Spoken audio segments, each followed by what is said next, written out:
The comedian George Carlin once said, "Have you ever noticed that anybody driving slower than you is an idiot, and anyone going faster than you is a maniac?" My daughter Anna just got her learner's permit, and as she is learning to drive, I forget how complex an activity it is. The coordination of body parts and brain, following laws, raising awareness of the world around us, the many stimuli that are all around, and trying to figure out what and how to navigate it. Driving is hard. As Anna learns to drive, I'm reminded of how complex, scary, and overwhelming driving can be, and how it's a lot like life and faith. When you're driving a car, you have to look ahead. Someone once says that the car is going to follow your eyes, that where you look, the car will go. Don't look where you don't want to go. As people of faith, we look for where Jesus is and where he is going, and then we follow him. When we do, we stay on the road and we reach our destination. At times, we use our mirrors to check what's behind or beside us. It raises our awareness of others, and it raises our awareness of what might be coming up. But we can also see reminders when we look behind in our life and in our faith that God's been with us before, and God is going to be with us again. Like the mountains, life and faith are full of twists and turns. Sometimes we never know what's around the corner, but we keep driving, trusting in the environment and that God has given us the right equipment to navigate those turns. When we're going uphill, we have to push the gas, put in a little bit more effort in order to go against the laws of gravity. There are times in our faith and in our life that we have to be more focused, to put in a little bit more effort, to push the gas, if you will. But when we do, we can find that God provides just what we need in order to reach our destination.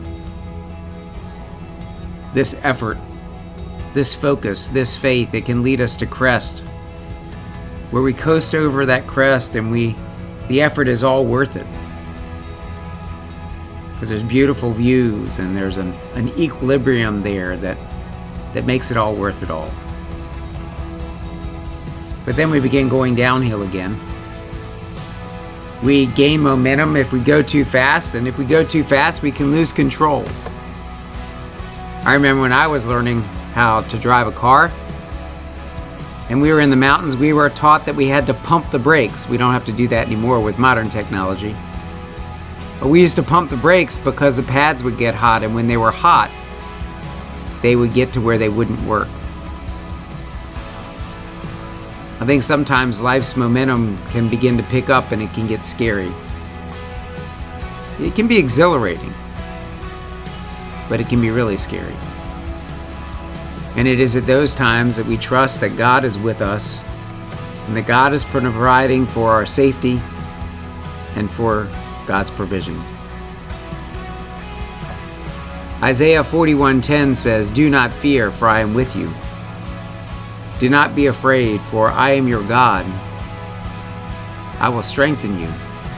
I will help you. I will hold on to you with my righteous hand." Are there areas in your life where fear seems to be taking hold? When you look ahead, who are you looking to? What are you looking for? Are you checking behind you? And if you do, are you checking it out of fear? Or are you checking for the assurance that God has been with you before and God will be again? Are you in a season of twists and turns? Are you in a season that it feels like you're going uphill, having to put in extra effort, or now coasting down a hill and thankful for the other side?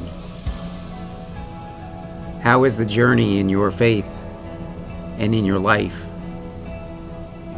The good news is that Jesus is with us, guiding, protecting, providing what we need, moving us toward our destination. May God be with you in the journey. May you stay safe. May you be well. And may you always abide in Christ.